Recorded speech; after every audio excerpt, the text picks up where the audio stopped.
তো খাজা বাবা মুর্শিদপুরি আপনাদেরকে বলতেছে, হে গুনাহগার পাপী তাবির দল, ভয় পায় না, তোমরা সবাই আসো, আমি তোমাদেরকে আল্লাহর নাজাতের রাস্তা দেখাই দেব। সুবহানাল্লাহ।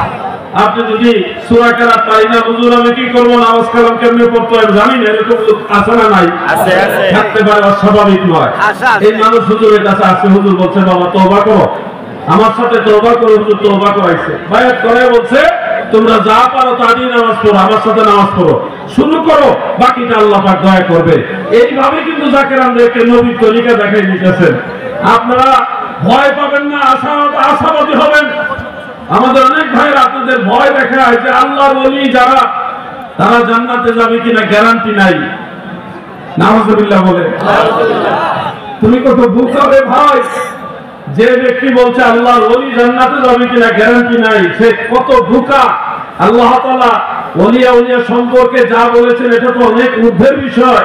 সাধারণ মুমিন বান্দা যারা, আপনারা যারা আছেন ঈমানদার, আপনাদেরকে আল্লাহ তাআলা আশ্বস্ত করেছেন, ইন্নাল্লাযীনা আমানু ওয়া আমিলুস সালিহাতি লাহুম জান্নাতুন তাজরি মিন তাহতিহাল আনহার। যারা ঈমান আনে, নেক আমল করে গো, নেক আমল ওয়ালা ঈমানদার বান্দা বান্দি যারা গো, আমার আল্লাহ বলে তাদের জন্য আমি আল্লাহ জান্নাত বানাইছি। আল্লাহ আপনাদেরকে বলতেছে আপনাদের জন্য জান্নাত বানাইছি। আল্লাহ আপনাদের জান্নাত দিবে, ভয় পাওয়ার কারণ নাই। জান্নাত আল্লাহ আপনাদের জন্য বানাইছে, জান্নাতের টেনশন আপনার করার দরকার নাই।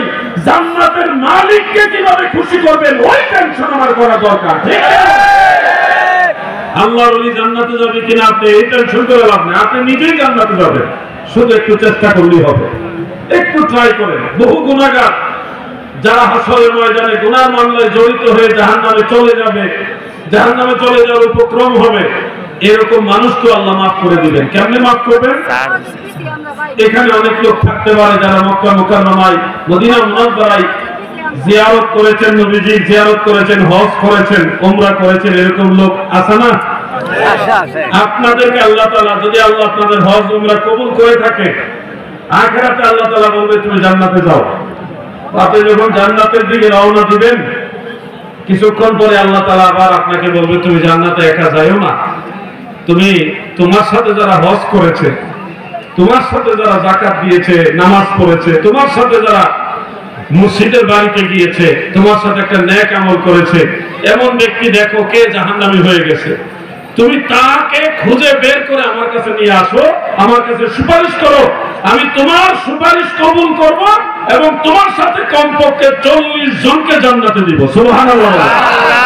একজন হাজী সাহেবকে সম্মান দিবেন আল্লাহ, একজন হাজী সাহেব যার হজ আল্লাহ কবুল করেছেন, আর আপনাদেরকে ভয় দেখাইতেছে পীরের দরবারে গেছো, পীর জান্নাতে যাবে কিনা গ্যারান্টি নাই। আরে বোকা, তোমার এই ওয়াজের কারণে কি ক্ষতি হচ্ছে জানো? কুষ্টিয়া ইসলামী বিশ্ববিদ্যালয়ের পাশে একটা গ্রামে প্রায় 80 ঘর মতো মুসলমান খ্রিস্টান হয়ে গেছে। সুবহানাল্লাহ। কম বেশি সংখ্যাটা একটু কম বেশি হতে পারে, আমি যতটুকু মনে আছে বললাম। প্রায় 80 ঘর মুসলমান খ্রিস্টান হয়ে গেছে। বাংলাদেশের প্রথিতযশা বেশ কয়েকজন আলেম সেই গ্রামে গেছেন, গিয়ে তাদের বাড়ি বাড়ি জিজ্ঞাসা করছেন আপনারা আল্লাহ তাআলার একমাত্র মনোনীত ধর্ম ইসলাম বাদ দিয়ে কেন খ্রিস্টান ধর্মের মধ্যে চলে গেলেন? তারা বলল যে খ্রিস্টান ধর্মের মাধ্যমে জান্নাতে যাওয়া সহজ, আপনাদের ইসলাম ধর্মে জান্নাতে যাওয়া কঠিন, এই জন্য আমরা খ্রিস্টান হয়েছি। তো আমাদের আলেম ভাইরা বললেন কিভাবে? ইসলাম ধর্ম ছাড়া তো আল্লাহর কাছে আর কোন ধর্মই গ্রান্টেড না, অনুমোদিত না, তাহলে ওই ধর্ম দিয়ে আপনি সহজে জান্নাতে যাবেন কিভাবে? ওই নতুন খ্রিস্টান হওয়া লোকগুলো উত্তরে বললেন যে আমরা মুসলমান আলেমদের কাছে, বক্তাদের কাছে ওয়াজ শুনছি, ইসলাম ধর্মের মধ্যে যারা পীর আউলিয়া তারাই জান্নাতে যাবে কিনা গ্যারান্টি নাই। ইসলাম ধর্মের যারা আউলিয়া পীর বুজুর্গ তারাই জান্নাতে যাবে কিনা গ্যারান্টি নাই। তো হুজুর এই ওয়াজগুলি শুনে আমাদের ভয় লাগছে, আমরা তো আর পীর হইতে পারবো না, আউলিয়াও হইতে পারবো না, আমরা সাধারণ মুসলমান, আমাদের ইসলাম ধর্মের পীর আউলিয়ারাই যদি জান্নাতে যাওয়ার গ্যারান্টি না থাকে তাহলে আমরা তো নিশ্চিত জাহান্নামে যাব। খ্রিস্টান ধর্মের লোকেরা এসে বলছে তাদের ধর্মে গেলেই জান্নাত। সামান্য কিছু কাজ করলে তারা জান্নাত দিয়ে দিবে। তাহলে আমাদের সহজ ধর্ম দরকার, এই জন্য আমরা খ্রিস্টান হয়েছি। কথাটা বুঝতেছেন না আপনারা? আসলে ইসলাম ধর্ম ছাড়া আর কোন ধর্মই আল্লাহ দরবারে গ্রহণযোগ্য। ইন্নাদ-দীনা ইনদাল্লাহিল ইসলাম, আল্লাহ তাআলার দরবারে একমাত্র মনোনীত ধর্ম হলো ইসলাম।